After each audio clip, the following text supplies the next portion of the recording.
Seja bem-vindo, mais um domingo aqui com Deep and Movement.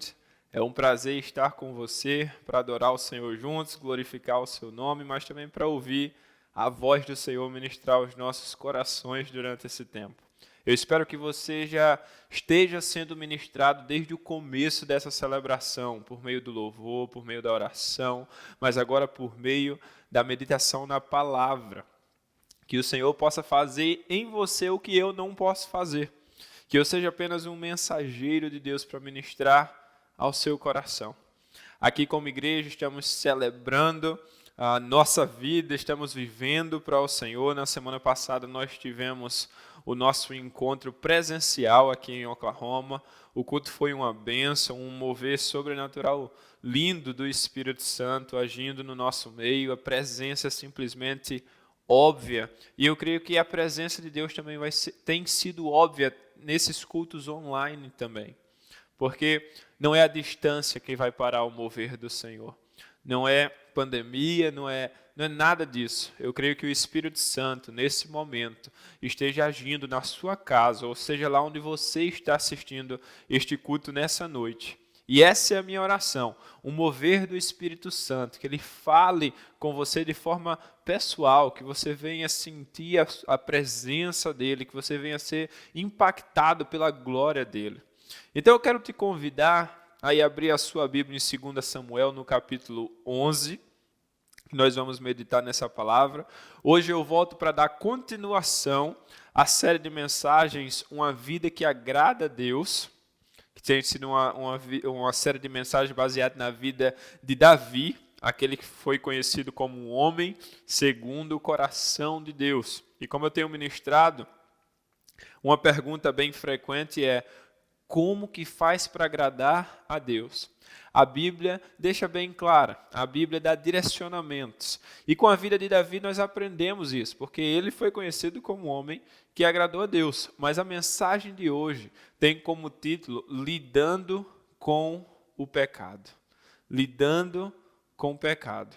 Você sabe, aí em 2 Samuel, no capítulo 11, versículo 27, olha só o que diz. Passado o luto, Davi mandou que a trouxessem para o palácio. Ele se tornou sua mulher e teve um filho dele. Mas o que Davi fez desagradou ao Senhor. Quero te convidar a fechar seus olhos, baixar sua cabeça e me acompanhar nessa oração.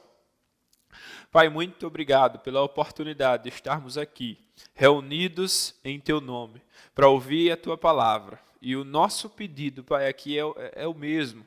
Fala conosco, Senhor, ministra aos nossos corações.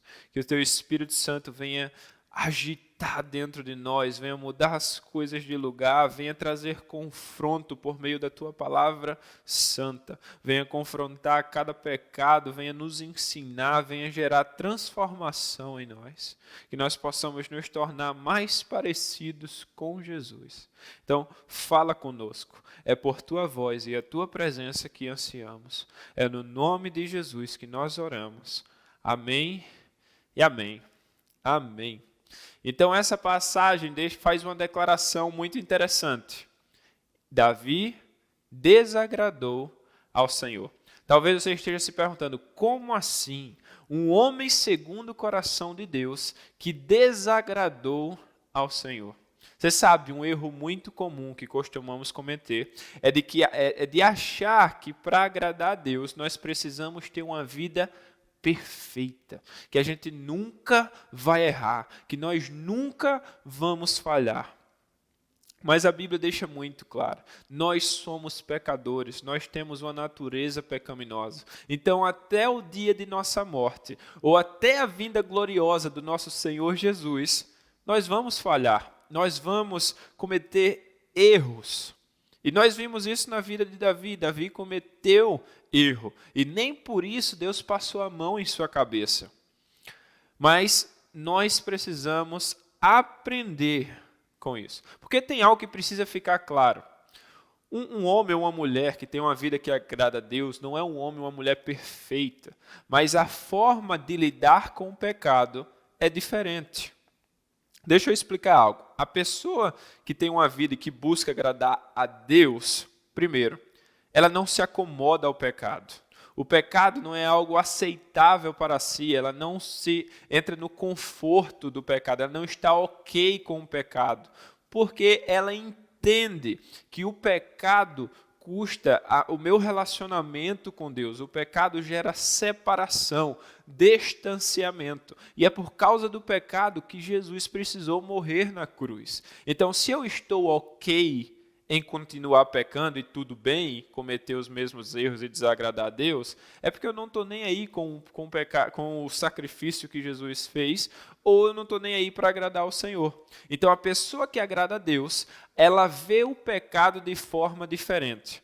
Vamos ser sinceros, eu vou falar por mim. Antes de eu conhecer a Jesus verdadeiramente, eu vivia no pecado e estava ok com ele. Para mim, tudo bem, eu cometia os erros repetidamente, e aquilo não me incomodava. Pelo contrário, quanto mais cometia, mais desejava.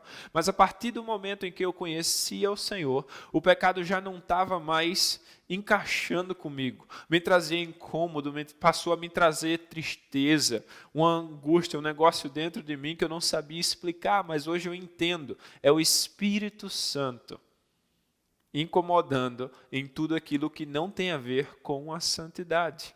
Então, uma pessoa que vive para agradar a Deus, ela não está ok com o pecado. Essa é a primeira coisa em relação a como lidar com o pecado. Uma segunda coisa é que a pessoa que quer agradar a Deus, que quer ter uma vida que agrada a Deus, ela se arrepende verdadeiramente. Não estou falando de remorso, estou falando de arrependimento. Então, a marca de alguém que tem uma vida que agrada a Deus é o arrependimento constante. Então, todas as vezes que ela falhar, ela vai se arrepender verdadeiramente. E o que esse arrependimento significa? Significa que se você pudesse voltar atrás, você não faria do mesmo jeito. Você ajustaria. Eu fico triste às vezes quando eu converso com cristãos que contam seu passado pecaminoso com orgulho. Porque como você pode ter orgulho de algo que você diz se arrepender? Se você tem orgulho, você não se arrependeu. Aquilo que você se arrepende, você não gosta nem de estar mencionando e falando naquilo, porque você se envergonha daquilo. Assim precisa ser o nosso comportamento em relação ao pecado. Eu preciso ter esse arrependimento verdadeiro em relação àquilo que eu entendi que era errado de acordo com a palavra do Senhor. Uma terceira coisa que uma pessoa que busca agradar a Deus faz em relação ao pecado é que ela busca mudança. Ela busca mudança. Isso aqui é fruto do arrependimento. Se você se arrepende, você não quer ficar do jeito que está. Então, você deseja mudar. Então, com todas as forças, você passa a buscar mudança. Então, um homem ou uma mulher que busca agradar a Deus, ter uma vida que o agrada, não é alguém perfeito, mas alguém que não está ok com o pecado, alguém que se arrepende verdadeiramente e alguém que busca mudança. No capítulo 11 de 2 Samuel, nós encontramos o registro do pecado principal de Davi, aquele que ficou marcado na história, na sua conduta como rei e como servo de Deus. Esse pecado está lá registrado com o título de O Adultério de Davi. Davi errou, Davi pecou. Mas a Bíblia ela é tão linda que ela não apresenta os homens aqui como homens perfeitos. Ela apresenta os seus acertos, mas ela também apresenta as suas falhas. E nós, como cristãos, precisamos aprender tanto com os acertos, quanto com os erros desses homens. Então, na mensagem de hoje, eu quero te dar 3 princípios que nós aprendemos com o erro de Davi sobre como lidar com o pecado. Então, se você tiver aí a sua caneta e o seu papel, faça as suas anotações, mantenha a sua Bíblia aberta em 2 Samuel no capítulo 11, porque é dentro desse capítulo que eu vou estar ministrando. Toda a fundação para essa mensagem está neste capítulo. Então, hoje, você vai receber 3 princípios para lidar com o pecado. Aprendendo com os erros de Davi. Então, o primeiro princípio: faça o que deve fazer. Eu não contei aqui para você a história exatamente do que aconteceu, mas eu vou fazer um resumo breve dessa história. Davi precisava ir para a guerra, era um tempo onde os reis iam para a guerra, e ele não foi. Ficou em Jerusalém, em seu palácio, e num dia de manhã foi passear na sacada lá do seu palácio e viu uma mulher se banhando. Mandou seus servos irem e pegar informações sobre aquela mulher e descobriu que aquela mulher era a mulher de Urias, um dos soldados, tipo um capitão, uma pessoa do exército de Israel, que estava em combate. Davi manda os seus servos buscarem aquela mulher e ele tem relações com aquela mulher. Aquela mulher engravida, manda notícia para ele e Davi, para omitir seu pecado, ele manda um recadinho, chama aquele homem para vir da batalha, tenta colocar ele para dormir com a mulher, para tentar manipular a situação e dizer que o filho era do cara, mas o cara, por honra ao exército, não vai. Então ele não foi dormir com a mulher, porque ele era um homem justo. Por conta disso, Davi tentou de diversas formas, não conseguiu fazer com que isso acontecesse. Então mandou ele de volta para a batalha, mas mandou com uma cartinha para o general. E na cartinha ele pedia para o general colocar Urias na frente da batalha para que ele fosse ferido e morto. E é exatamente isso que acontece. Urias morre, Davi fica com a mulher de Urias, a qual tem um filho. E mais na frente, na semana que vem, eu conto o que acontece depois. Que na semana que vem vai ser como lidar com as consequências do pecado. Pois pecados têm consequências. Então, essa é a história. Então, esse princípio que diz, faça o que deve fazer, ele está conectado com o versículo 1 e 2 do capítulo 11 de 2 Samuel, que fala assim: a primavera, época em que os reis saíam para a guerra, Davi enviou para a batalha Joabe com seus oficiais e todo o exército de Israel. E eles derrotaram os amonitas e cercaram Rabá. Mas Davi permaneceu em Jerusalém. Uma tarde, Davi levantou-se da cama e foi passear pelo terraço do palácio. Do terraço, viu uma mulher muito bonita tomando banho. E daí, como eu te contei a história, você já sabe o que aconteceu. Então aqui nós precisamos primeiro encontrar a raiz que levou Davi a pecar. Davi estava onde não deveria estar. Davi era para estar na guerra e não em seu palácio. Era para ele estar batalhando e não na ociosidade, não sem fazer nada, com a sua mente vazia. Já ouviu aquela expressão, mente vazia, oficina do diabo? Pronto, exatamente isso. Davi não estava onde deveria estar e acabou pecando. Então aqui eu quero deixar uma frase para você guardar no seu coração. Ociosidade é convite para o pecado. Ociosidade é convite para o pecado. São portas para o pecado. Talvez você esteja perguntando, como assim? Então, isso significa que eu devo sempre estar ocupado? Estar ocupado não significa ser produtivo ou frutífero. O que eu quero dizer aqui é, esteja comprometido com aquilo que Deus te chamou para fazer e te chamou para viver.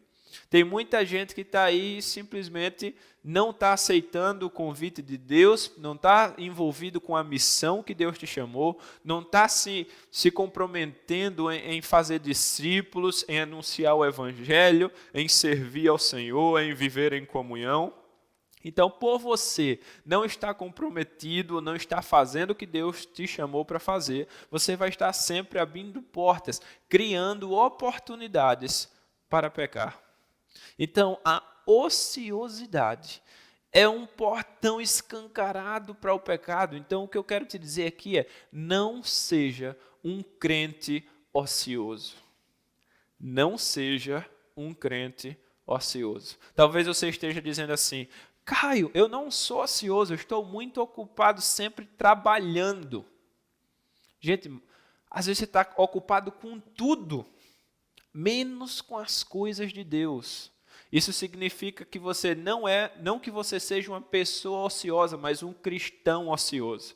Talvez você seja um trabalhador muito esforçado, mas um cristão muito descomprometido, muito preguiçoso, um cristão que não faz de Deus e seu reino uma prioridade. Isso escancara as portas para o pecado. Aí depois você está vivendo no pecado, está mergulhado no pecado e vai dizer assim, eu não sei o que aconteceu, foi uma fraqueza que me deu. Não, não foi fraqueza, você buscou. Davi não podia dar desculpas. Davi não podia dar desculpa, não tinha como ele enrolar e dizer assim, eu pequei por causa disso. Não, ele arrumou a oportunidade para pecar, porque não foi fazer o que Deus esperava que ele estivesse fazendo, porque quando Deus confiou a Davi aquela posição, ele também confiou a ele os compromissos de um rei. E parte dos compromissos de um rei era batalhar por seu povo. E ele não estava fazendo isso. Então a pergunta que eu deixo para você é, você está comprometido com aquilo que Deus te chamou para fazer? Porque se não, está aí a raiz de muitos dos seus pecados. A ociosidade. Não seja um crente ocioso. Um segundo princípio que eu quero compartilhar com você, que nós aprendemos com os erros de Davi, é destrua a bola de neve. Destrua a bola de neve. Calma, que eu não estou mandando você ir destruir a igreja bola de neve. Não tem nada a ver com isso. Não vá fazer um negócio desse, jogar pedra na igreja ou alguma coisa e depois dizer que foi o Caio que mandou, porque não é disso que eu estou falando. Nos próximos versículos, no versículo 6 e 9, presta bem atenção no que diz. A mulher engravidou e mandou um recado a Davi, dizendo que estava grávida. Em face disso, Davi mandou esta mensagem a Joabe: envie-me Urias, o hitita. E Joabe o enviou. Quando Urias chegou, Davi perguntou-lhe como estava Joabe e os soldados, e como estava indo a guerra. E disse: vá descansar um pouco em sua casa. Urias saiu do palácio e logo lhe foi mandado um presente da parte do rei. Mas Urias dormiu na entrada do palácio, onde dormiam os guardas de seu senhor, e não foi para casa.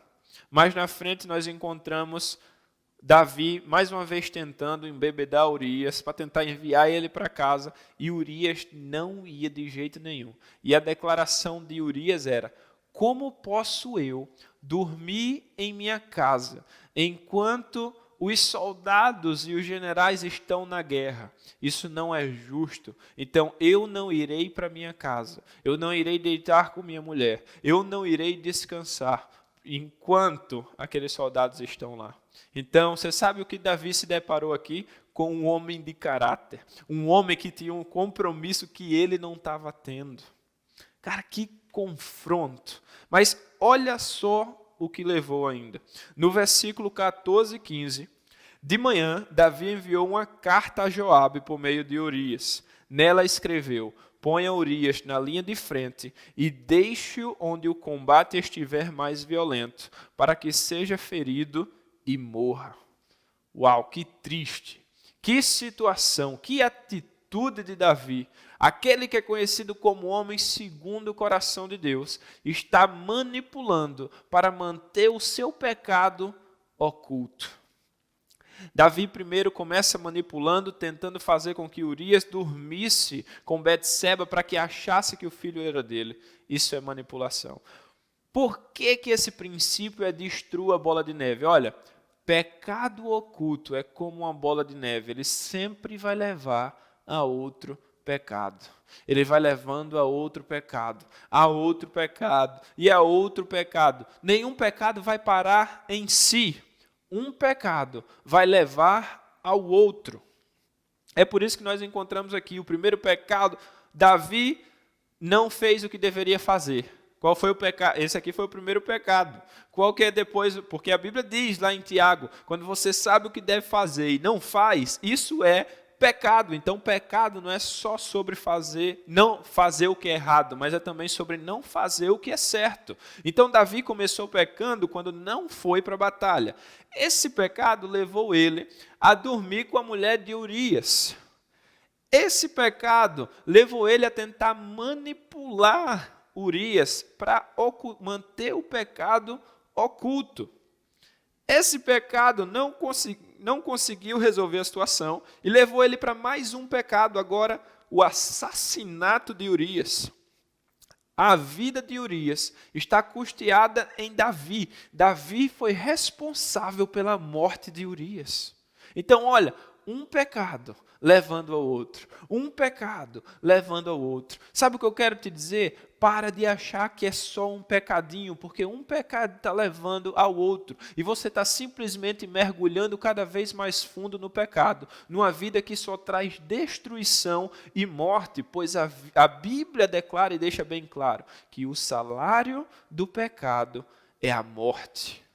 O salário do pecado é a morte. Então, olha, quebre a bola de neve, destrua isso. Como é que você faz isso? Se arrependendo verdadeiramente, expondo esse pecado. Faça o que a Bíblia diz, confesse o seu pecado. A Bíblia diz, confesse os seus pecados a Deus, e Ele é fiel e justo para perdoar os seus pecados. Mas tem uma segunda parte, tem um outro versículo que diz, confessem os seus pecados uns aos outros, e vocês serão curados.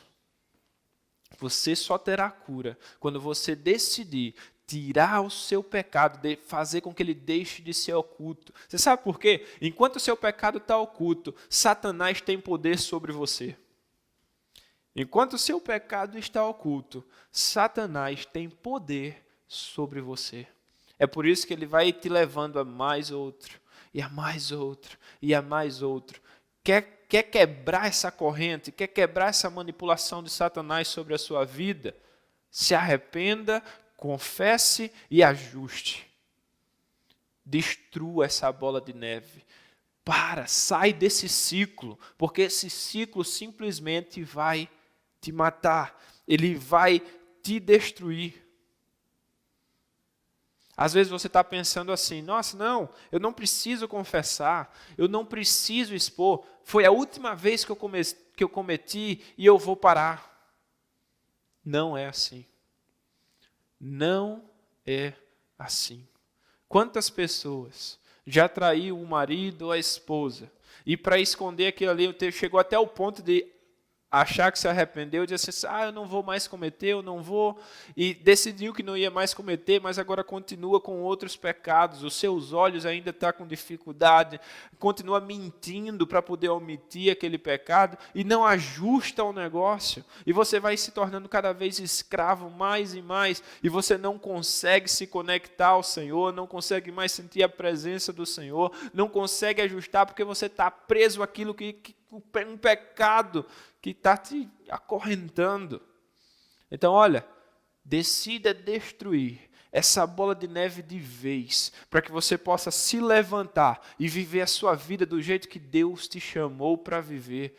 Quebre essas correntes, para de cair, levanta. Para isso é necessário arrependimento, exposição e ajuste. Arrependimento, exposição e ajuste. Às vezes, você está achando que a exposição vai doer demais. Você quer saber de uma coisa? Dói. Confessar um pecado dói. Mas não dói mais do que viver uma vida com ele em oculto. A dor de uma confissão é momentânea. Porque você confessa, dói, mas é dor para curar. Qual que é melhor? A dor de ir no médico para tratar ou a dor de viver com uma ferida escondida, inflamando cada vez mais, apodrecendo? Qual que é o pior? Eu prefiro a dor de uma cirurgia ou de um tratamento médico do que a dor da podridão, de deixar essa ferida ficar cada vez pior. A confissão é exatamente isso. Então, destrua essa bola de neve. Não faça o que Davi fez. Davi tentou omitir, e a consequência disso foi mais e mais pecados, e mais pecados, e mais pecado. Então, um pecado leva ao outro. E o terceiro e último princípio que eu quero compartilhar com você, que nós aprendemos com um erro de Davi, é o seguinte: pare de se enganar. Pare de se enganar.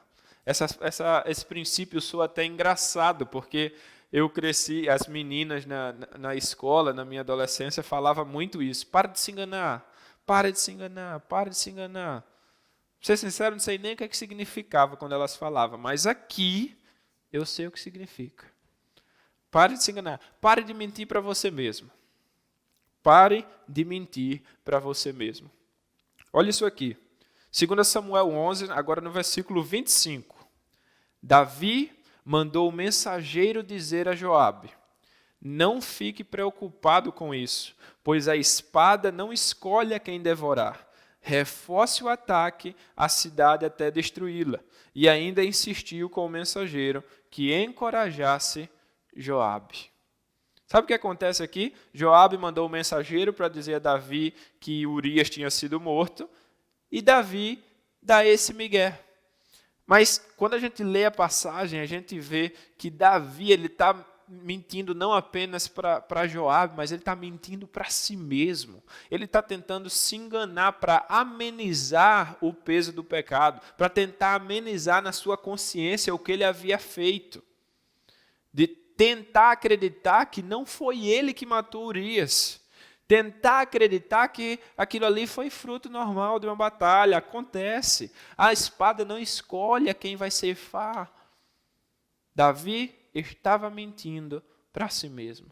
Quantas vezes você tem mentido para si mesmo, tentando achar que um pecado que você está cometendo não teve nada demais, foi coincidência, não foi culpa minha. E fica fugindo daquilo ali, fica fugindo da responsabilidade, fica tentando encobrir, tornar mais suave. Para, porque mentir para você mesmo não vai mudar o fato de que o pecado continua sendo pecado, que gera destruição, gera morte, e não tira também a sua responsabilidade sobre ele. Você continua sendo culpado, não importa o quanto você minta para você mesmo, o pecado e a culpa dele continua sobre você. Então, para de se enganar, para de mentir para você mesmo, porque isso não vai resolver a sua situação. Pelo contrário, só vai piorar. Sabe por quê? Porque quando você mente para você mesmo em relação ao pecado, isso é como construir uma barreira entre você e o arrependimento. Você não se arrepende porque você está escolhendo mentir para si mesmo em relação ao pecado. Enquanto você mentir para si mesmo, você não se arrepende. E enquanto não houver arrependimento, não haverá perdão. E enquanto não houver isso, também não vai haver mudança. Então, chega. Para de mentir para si mesmo. Reconheça o pecado que você cometeu. Assuma a responsabilidade e peça perdão. Olha, eu não vim aqui para colocar peso sobre você. Você sabe qual é a mensagem que eu quero te dar aqui? Para concluir, eu quero te mostrar uma declaração de Davi e algo que explica muito por que ele foi um homem segundo o coração de Deus. Olha a declaração de Davi em Salmos 51, versículo 4 ao 9. Contra ti, só contra ti, pequei e fiz o que tu reprovas, de modo que justa é a tua sentença e tens razão em condenar-me. Sei que sou pecador desde que nasci. Sim, desde que me concedeu minha mãe. Sei que desejas a verdade no íntimo, e no coração me ensinas a sabedoria. Purifica-me com o hisopo, e ficarei puro. Lava-me, e mais branco do que a neve serei. Faze-me ouvir de novo júbilo e alegria, e os ossos que esmagaste exultarão. Esconde o rosto dos meus pecados, e apaga todas as minhas iniquidades. Davi não foi um homem segundo o coração de Deus porque ele era perfeito e nunca pecou, mas porque ele reconheceu o seu pecado, correu para o Senhor, aceitou as consequências, pediu perdão e tinha uma coisa, ele entendia que em Deus ele poderia ser purificado, perdoado, lavado. E é por isso que ele falou, somente em ti, por meio de ti, mais alvo que a neve eu serei. Que declaração. O meu convite para você é exatamente isso.